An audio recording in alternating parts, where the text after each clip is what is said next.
Hello friends, आज की video में हम बात करेंगे class 11 maths chapter number 3 example number 18 के आगे के एग्जाम्पल्स के बारे में। तो देखिए इसके अंदर 18वां एग्जाम्पल हमारा दे रखा है साइन एक्स इक्वल दे रखा है हमारा √3/2। ठीक है, √3/2 साइन 60 का मान होता है, यानी कि साइन π/3 का मान होता है। जी बिल्कुल। अब देखिए साइन π/3 का मान होता है साइन π/3। और कहाँ पे आ सकता है, यानी कि आप मतलब इस तरह से सोचिए कि साइन पॉजिटिव कहाँ का होता है। साइन पॉजिटिव दूसरे चतुर्थांश के अंदर और एक होता है पहले चतुर्थांश के अंदर। तो हम कर सकते हैं ना कि भाई π-π/3, समझ रहे हो ना। तो π-π/3 का मतलब क्या हो, 180 माइनस, यानी कि दूसरे चतुर्थांश के अंदर। तो दूसरे के अंदर ये पॉजिटिव होगा और यहाँ पे π/3 की जगह पे ये कर देंगे, ठीक है मान। तो साइन π-π/3, ठीक है, इस तरह से कर दिया।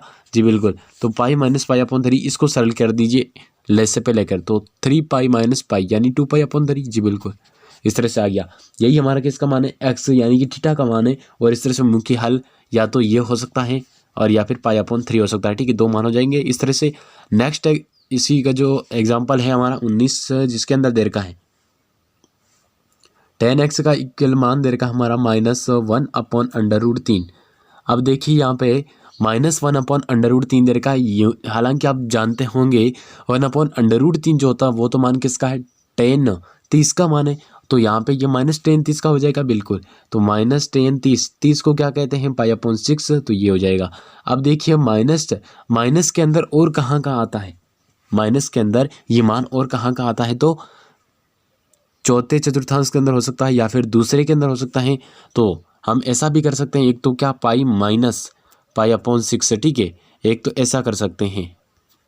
ठीक है, तो ऐसा करने पर हमारा क्या होगा, आएगा तो माइनस के अंदर वापस यही मान आएगा, लेकिन हमने इसलिए लिया ताकि एक अन्य मान आ सके जो कि इसी का समकक्ष है, यही मान है, समझ रहे हो ना। तो मतलब उससे भी मान यही आए -1/√3। तो अब इसको सरल करेंगे तो क्या आएगा, 6π, यानी कि मतलब लेस से ले रहा हूँ मैं, यहाँ पे लेस पे ले रहा हूँ, तो क्या हो जाएगा 6π - π, यानी कि 5π/6। ठीक है, इस तरह से आ गया ये मान एक तो। और दूसरा क्या मान आ सकता है, देखिए चौथे चतुर्थांश में भी तो हो सकता है, चौथे के अंदर होगा, यानी इसका मतलब क्या होगा 2π - π/6। जी बिल्कुल। तो इस बार क्या होगा, लेसे लेंगे तो हमारा 12π - π यानी 11π/6। एक आएगा 11π/6, एक आएगा 5π/6। दो मान हमारे लिए प्राप्त हो जाएंगे। ठीक है, इस तरह से ये प्राप्त हुए।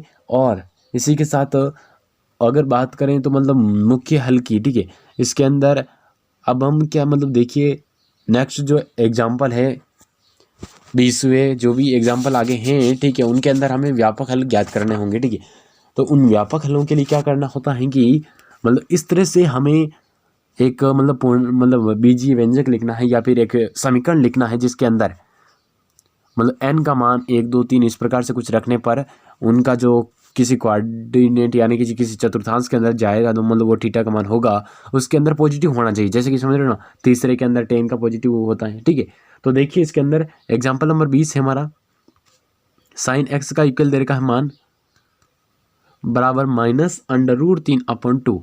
आपको पता है √3/2 तो किसका है, साइन 60 का। तो ये किसका हो जाएगा, -sin 60 का। जी बिल्कुल, -sin π/3, 60 को लिख सकते हैं ना, इस तरह से लिख दिया। और कहाँ कहाँ ये माइनस का होता है, तो देखिए तीसरे के अंदर होता है एक तो, और एक होता है चौथे के अंदर। अब बात करते हैं तीसरे के अंदर। पहले तीसरे के अंदर देखिए पाई प्लस यानी 180 प्लस होगा, तभी तो तीसरे चतुर्थांश के अंदर जाएगा, समझ रहे हो ना। ये हो गया। ठीक है, अब इसका मान क्या आना, वापस यही आना, लेकिन मैंने इसलिए किया ताकि एक अन्य मान आ सके जो कि इसी का समकक्ष है, समान है, समझ रहे हो ना। तो इसके अंदर लेसे पे लेने पर हो जाएगा 3π + π यानी कि 4π/3। ठीक है, ये मान किसका आया, हमारा इसी का अन्य मान आ गया। ठीक है, अब देखिए इसके अंदर क्या करेंगे कि इसके अंदर हमें व्यापक हल निकालना है। व्यापक हल के लिए इसके लिए सूत्र बनता है n π + -1 की घात n और 4π/3। ठीक है, अब अगर आप सोच रहे होंगे कि ये फॉर्मूला कैसे बना, अब इसको मतलब याद रखने की भी कोई ज़रूरत नहीं बनेगी। ठीक है, ये मैंने थीटा का मान रखा, यहाँ पे कुछ भी नहीं किया। बात करते हैं इसकी जगह पे। ठीक है, एन की जगह अगर मैं 1 रखूँ तो पाई माइनस मतलब यहाँ पे अगर 1 रखेंगे तो -1 की घात 1 -1 होगा कि नहीं, और गुणा के अंदर थीटा है, जैसे कि थीटा कर दिया। ठीक है, थीटा कर दिया। अब देखिए इसके अंदर पाई - थीटा, इसका मतलब क्या हुआ, दूसरा चतुर्थांश और दूसरे के अंदर पॉजिटिव होता है। बात करें 2 पाई प्लस की, समझ रहे ना, 2 पाई प्लस की, तो मैं मतलब इन्हीं मानों के आधार पर ये फॉर्मूला बनाया गया है। कैसे कि भाई अगर बात करें इसके अंदर तो पाई माइनस थीटा जब 1 होगा गुणा किसका, तो यहाँ पे क्या हो जाएगा n की मतलब -1 समझ रहे हो ना, -1 होगी, उसी स्थिति के अंदर यहाँ पे माइनस आ जाएगा और इस तरह से। और उसी प्रकार 2 पाई प्लस होने पर यानी -1 होगी तो वो पॉजिटिव होगी कि नहीं 1, और 2 पाई प्लस हो जाएगा उस टाइम के अंदर, ठीक है। इस तरह हो गया, तो ये हो गया हमारा इसका व्यापक हल। नेक्स्ट एग्जाम्पल है हमारा 21, जिसके अंदर दे रखा है cos x का मान दे रखा है 1/2। 1/2 कहाँ पे होता है इसका मान, 3 मतलब 60 पे होता है, cos π/3 पे होता है जी बिल्कुल। और कहाँ का इसका पॉजिटिव मान होता है देखिए, और इसका पॉजिटिव मान कहाँ का होता है तो 1 होता है। मतलब अगर इसका पॉजिटिव मान और निकालना चाहें तो चौथे चतुर्थांश के अंदर होता है, तो हम ऐसा निकाल भी सकते हैं 2 पाई माइनस π/3 जी बिल्कुल। तो क्या हो जाएगा 6 पाई माइनस पाई यानी कि 5 पाई/3 एक अन्य मान इसका हो जाएगा, ठीक है, जो कि इसी का समकक्ष मान है, ठीक है। और अगर नहीं करना चाहें तो अभी ठीक है, अगर देखिए इसके अंदर मतलब 2n पाई प्लस माइनस π/3 या फिर यहाँ पे जो भी थीटा का मान होगा वो यहाँ पे लिखा जाएगा। अब ये बनता है इसके लिए सूत्र। अब ये सूत्र कैसे बना, तो इसके अंदर देखिए n के जगह अगर हम 1 रखेंगे तो हमारा मान हो जाएगा 2 पाई प्लस होने पर तो पहले चतुर्थांश के अंदर और 2 पाई माइनस होने पर चौथे में, इससे 2 अनुकूल मान निकलते हैं, एक तो चौथे के चतुर्थांश के अंदर चला जाएगा और एक पहले के अंदर, तो इन दोनों के अंदर जो इनका मान होगा वो पॉजिटिव होगा। इसी तरह से हमारे ये निकल गया, ठीक है। यहाँ पे थीटा का मान रखना है और कुछ भी नहीं, और ये सेम ही है, ठीक है। अब देखिए एग्जाम्पल नंबर 22 है, 22 के अंदर दे रखा है tan 2x इक्वल दे रखा है माइनस कोट x प्लस π/3, ठीक है, इस तरह से दे रखा है। अब देखिए इसके अंदर हम क्या करेंगे, इसकी जगह पे चेंज करेंगे। आपको ये तो मालूम होगा कि tan 90 प्लस थीटा इक्वल होता है माइनस कोट थीटा के, आपको मालूम होगा। अगर नहीं है तो देखिए इस और 90 प्लस थीटा की बात हो रही है, यानी कि दूसरे चतुर्थांश के अंदर थीटा होगा, दूसरे चतुर्थांश के अंदर हमारा कोण होगा, ठीक है। दूसरे के अंदर tan नेगेटिव होता है इसीलिए माइनस आया, और कोट क्यों आया, क्योंकि इस जो ये होता है ना अक्ष जो होता है ना, ठीक है, इस तरह से होता है। एक होता है ये, इस अक्ष के संदर्भ में जब भी मान चेंज होगा, 90 प्लस हो रहा है 90 माइनस हो रहा है, उस स्थिति के अंदर चेंज होंगे मान, ठीक है, इसीलिए तो tan कोट में बदल गया, समझ आ गया होगा आपको, ठीक है। तो यहाँ पे क्या होगा कि tan 90 प्लस ये मान तो हमको देर का ऊपर देखिए यहाँ पे, और यहाँ पे हम थीटा किसको मानेंगे, इस पूरे को मानेंगे x प्लस π/3 को, ठीक है। तो देखिए tan 90, अब इसी का मैं ये लिख रहा हूँ tan 90 का मतलब होता है π/2 प्लस थीटा क्या था यहाँ पे देखिए ये रहा x प्लस π/3, x प्लस π/3 रख दिया यहाँ पे, ठीक है। तो इसका ही मान ये हो गया। अब इसको π/2 प्लस π/3 को तो जोड़ लो और x साथ में रख दो, ठीक है। तो देखिए इसके अंदर हो जाएगा tan 2x, तो वही है, देखिए tan 2x के इक्वल ये सारा मान था, समझ रहे हो ना, इसके इक्वल था। तो हमारा मान क्या हो जाएगा, देखिए tan 2x इक्वल क्या किसके हो जाएगा, tan x प्लस π/2 प्लस π/3 था, उसका मान क्या हो जाएगा, समझ रहे हो, उसका मान हो जाएगा 5 π/6 जी बिल्कुल यही होगा। जब हम लेंगे लेसे पे तो 6 आएगा, और 2 पाई प्लस 3 पाई कितना हो जाएगा 5 पाई, इस तरह से मान आया। तो अब इससे हम तुलना करें तो क्या प्राप्त होता है, ये जो थीटा है वो इसके इक्वल है जी बिल्कुल। तो 2x किसके इक्वल हो गया, पूरा का पूरा x प्लस 5 π/6 जी बिल्कुल। अब देखिए इसके अंदर x इधर भेजेंगे तो x बचेगा केवल, और 5 π/6 ऐसा है ही। तो x इक्वल किसके आ गया 5 π/6 के, यानी थीटा का मान आ गया हमारा 5 π/6 जी बिल्कुल। अब देखिए इसके अंदर इसके लिए अर्थात tan के लिए बात कर रहा हूँ, इसके लिए व्यापक हल के लिए सूत्र बनता है n पाई प्लस थीटा। अब देखिए यहाँ पे जब भी 1 रखेंगे, 2 रखेंगे, 3 रखेंगे, कुछ भी रखो, प्लस थीटा करने पर या तो वो तीसरे चतुर्थांश के अंदर होगा या फिर पहले के अंदर, और इन दोनों के अंदर tan होता है वो पॉजिटिव होता है, ठीक है। तो इस तरह से हो गया मान, और थीटा की जगह पे हम ये जो मान आया था 5 π/6 ये रख देंगे जी बिल्कुल।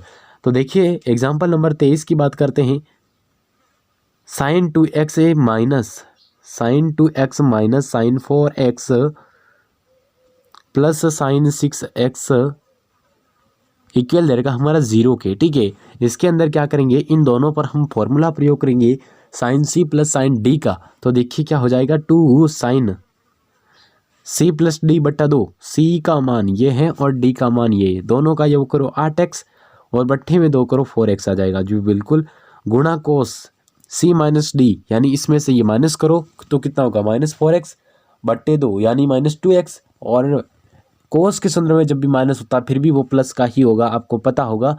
तो यहाँ पे आ जाएगा cos 2x जी बिल्कुल, माइनस साइन 4x जो ये था वो पद वापस लिखा है मैंने, कुछ भी नहीं किया, ये पद वापस लिखा है, ठीक है। अब देखिए इसके अंदर साइन 4x कॉमन ले लेंगे, तो देखिए इसके अंदर 2 cos 2x और -1 बचा जी बिल्कुल, बराबर किसके हैं 0 के, तो ये उधर चला जाएगा, किसके 0 के बट्टे के अंदर चला जाएगा, तो 0 से ये बट्टे के अंदर जाने पर ये कैंसिल हो जाएगा, या अर्थात 0 हो जाएगा। अब बचा क्या हमारा 2 cos 2x, क्या बचा 2 cos 2x -1 बराबर बचा है 0 के, ठीक है।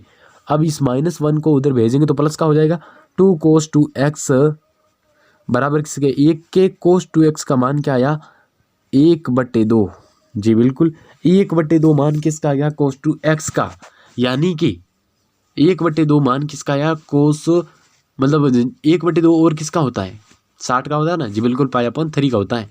तो ये 2x जो मान है वो π/3 के इक्वल है, समझ रहे हो ना। तो क्या हो जाएगा यहाँ पे 2x किसके इक्वल हो गया π/3 के जी बिल्कुल। अब देखिए उसी प्रकार से अगर बात करें 2x बराबर हो जाएगा हमारा, इसके लिए सूत्र बनता है आपको पहले भी बता चुके हैं प्लस माइनस, अब यहाँ पे थीटा का मान क्या आया था π/3, ये रख दो यहाँ पे। अब बात करते हैं अगर साइन 4x के लिए भी तो हमें को निकालना था, तो देखिए इसको 0 के इक्वल मान करके इस तरह निकाल दिया, और साइन 4x देखिए साइन 4x पहले भी आ चुका है, ये देखिए साइन 4x जो कि हमने उधर भेज करके 0 के बट्टे के अंदर भेजा था ना, ऐसा ना होगा, इसको 0 के इक्वल मानेंगे और 4x जो होगा वो 0 के इक्वल, अर्थात 0 कहाँ पे होता मान इसका जी साइन का कहाँ पे होता है साइन 0 पर, और कहाँ पे होता है साइन पाई पर, यानी 180 पर होता है ना बिल्कुल, साइन पाई पर होता है, तो यानी कि पाई हो जाएगा इसका मान, ठीक है। तो देखिए इसके अंदर 4x किसके इक्वल हो गया पाई के, अर्थात x किसके इक्वल हो जाएगा π/4, यानी समझ रहे ना π/4 के। तो ये और क्या मान आ सकता है, या फिर 2n पाई, समझ रहे ना 2n पाई प्लस माइनस π/4, ठीक है, ऐसा भी आ सकता है। तो इस तरह से 23वां एग्जाम्पल हमने सरल किया। नेक्स्ट है एग्जाम्पल नंबर 24, ठीक है। एग्जाम्पल नंबर 24 के अंदर देर का है, हल कीजिए हमको 2 cos square x plus there का है 3 साइन एक्स, ठीक है, 3 साइन एक्स देर का बराबर किसके हैं, ये इक्वल है 0 के जी बिल्कुल। तो इसके अंदर सरल करने के लिए क्या करेंगे, यहाँ पे चेंज करेंगे एक, तो देखिए कैसे 2 गुणा 1 माइनस साइन स्क्वायर एक्स लिख सकते हैं ना, ये तो आपने पढ़ा होगा। और देखिए इसके अंदर ये ऐसा कर दिया प्लस 3 साइन एक्स है ही जी बिल्कुल, बराबर के अंदर ये 0 के हैं, ये ऐसा सिद्ध करना है, तो ऐसा हल करना है। देखिए इसके अंदर 2 हो जाएगा, गुणा अंदर होगा तो 2 माइनस 2 साइन स्क्वायर एक्स जी बिल्कुल, इस तरह से हो गया। अब देखिए इसके अंदर क्या हो जाएगा प्लस 3 साइन एक्स है, ठीक है। तो इसके अंदर अब देखिए 2 sine square x minus 3 sine x और -2, अभी इस प्रकार से देखिए 2 हो गया पॉजिटिव हो गया, ठीक है। अब अगर मैं इसको उधर भेज दूँ, ठीक है, साइन है यहाँ पे, अब इसको उधर भेज देने पर ये प्लस का हो जाएगा, ये माइनस का, और ये हो जाएगा माइनस का, ठीक है। तो ऐसा हो जाएगा हमारा कि 2 sine square x minus 3 sine x -2 बराबर किसके हैं 0, ठीक है। तो इसके अंदर क्या करेंगे, यहाँ पे हम सर्वसमीका बना लेंगे, इसको क्या बना लेंगे सर्वसमीका, या फिर मतलब इसी के अंदर क्या करेंगे, अगर बात करें इसकी तो -2 और यहाँ पे तो कितना होगा देखिए -4 साइन स्क्वायर एक्स, ये कैसे आएगा देखिए 3 गुण, मतलब बात करते हैं 4 और 1 की गुणा की, तो आ सकता है ना जी बिल्कुल। देखिए यहाँ पे मैं टुकड़ा करेंगे, मतलब गुणनखंड करेंगे इसका, ठीक है, टुकड़ा रूप में, मतलब गुणनखंड रूप में के अंदर करने पर क्या हो जाएगा देखिए -4 साइन एक्स प्लस का साइन एक्स, ठीक है, यानी इसका मतलब हुआ एक में से 4 निकला तो माइनस का आएगा जी, बिल्कुल बराबर हो गया ये 0 के। अब यहाँ पे ले लो 2 साइन एक्स कॉमन, तो बचेगा क्या इसके अंदर, साइन एक्स माइनस 2 बचेगा जी, बिल्कुल। अब देखिए यहाँ पे तो ये कॉमन आएगा फिर से, अब देखिए ठीक है, 1 और साइन एक्स माइनस 2 ये आ गया जी, बिल्कुल। तो आएगा इसके अंदर साइन एक्स माइनस 2 वापस कॉमन, और आ जाएगा 2 साइन एक्स प्लस 1, ठीक है। तो देखिए 2 साइन एक्स प्लस 1 गुणा किसके हैं, साइन एक्स माइनस 2, ठीक है। अब यहाँ पे इन दोनों को इक्वल ले लेंगे 0 के, ठीक है। एक बार इसको और एक बार इसको जब इक्वल लेंगे 0 के तो -1/2 आएगा x का मान, ठीक है। ये किसका मान होता है, बात करें अगर ऐसी तो हमारा माइनस साइन π/6 का ये मान होता है जी, बिल्कुल। तो देखिए इसके अंदर -1/2, तो इसके अंदर x का जो, ठीक है, x/2 हो जाएगा -1/2। तो और कहाँ का हो सकता है, माइनस साइन π/6, यानी माइनस का और कहाँ का होता है, ये तो बात करते हैं इसका, तो ये होता है हमारे चौथे चतुर्थांश के अंदर एक तो साइन में नेगेटिव होता है, ठीक है। तो 2π - π/6, एक तो ऐसा हो सकता है, एक फिर या फिर हो सकता है π + π/6। तो देखिए इसके अंदर इस हो जाएगा, इसको जब सरल करेंगे तो कितना, 6π + π यानी 7π/6। ये किसका मान आया, x का मान आया, ठीक है, बिल्कुल। इस तरह से मान आ गया हमारा 7π/6। और आपको व्यापक हल के लिए सूत्र तो आपको पहले भी मालूम है, tan nπ प्लस माइनस नहीं है, ठीक है, ध्यान रखना, -1n यहाँ पे हो जाएगा थीटा, ठीक है जी, बिल्कुल। देखिए इसके अंदर n बिलोंग किसको करता है, z को, ठीक है, z को बिलोंग करता है यहाँ पे n, इस तरह से आ गया। और वही बात करते हैं अगर साइन x बराबर 2 की, एक आया था ना मान साइन x -2 की जी, बिल्कुल, ये भी तो आया था, इक्वल आया था 0 के। अब यहाँ पे अगर इसको भेजूँ उधर तो 2 आएगा, 2 साइन x के अंदर, साइन के अंदर किसी का मान होता है क्या, नहीं होता है, इसलिए साइन बराबर 2 जो है वो संभव नहीं है, एक ही मान आएगा 7π/6। तो इस प्रकार आज के वीडियो के अंदर हमने बात की एग्जाम्पल नंबर 24 तक। तो नेक्स्ट वीडियो के अंदर बात करेंगे इससे आगे के एग्जाम्पल